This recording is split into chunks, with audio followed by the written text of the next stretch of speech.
இன்னைக்கு நாம உலக மீனவர் தினம், அதாவது நவம்பர் 21 பத்தின ஒரு சின்ன பார்வை பார்க்கலாம். பாருங்க, இந்த நவம்பர் 21ங்கிறது சும்மா மீன் பிடிக்கிற நாள் மட்டும் இல்ல.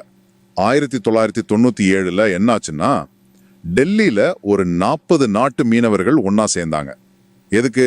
ஏன்னா கடல் மாசு, அப்புறம் அரசாங்கத்தோட கொள்கைகள், இதெல்லாம் அவங்க வாழ்க்கையை ரொம்ப பாதிச்சது. அதுக்கு எதிரா ஒரு உலகளாவிய குரல் கொடுக்கணும்னு முடிவு பண்ணின நாள் இது. முதலாவதா, இது உலக அளவுல எவ்வளவு முக்கியம்னு பாருங்க. நம்ம பூமி இருக்கு, அதுல 71% கடல் தான். கிட்டத்தட்ட 300 கோடிக்கும் அதிகமான மக்கள் தங்களோட புரோட்டீன் தேவைக்கு கடல் உணவை தான் நம்பி இருக்காங்க. அது மட்டும் இல்லாம சுமார் 6 கோடிக்கும் மேல மக்கள் மீன்பிடி அப்புறம் அதோட சேர்ந்த தொழில்கள்ல இருக்காங்க. அப்போ உணவுக்கும் சரி, வேலை வாய்ப்புக்கும் சரி, இது எவ்வளவு முக்கியம்னு யோசிச்சு பாருங்க. இரண்டாவதா, மீனவர்களோட நிஜ வாழ்க்கை. அவங்க நமக்காக கடல்ல உணவு தேடுறாங்க, இல்ல உண்மையில சொல்ல போனா வேட்டையாடுறாங்க.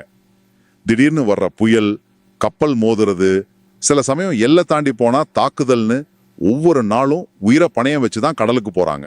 நம்ம நாட்டுல, குறிப்பா தமிழ்நாட்டுல, இந்த நெய்தல் நிலத்துல இதுதான் அவங்களோட அன்றாட வாழ்க்கை.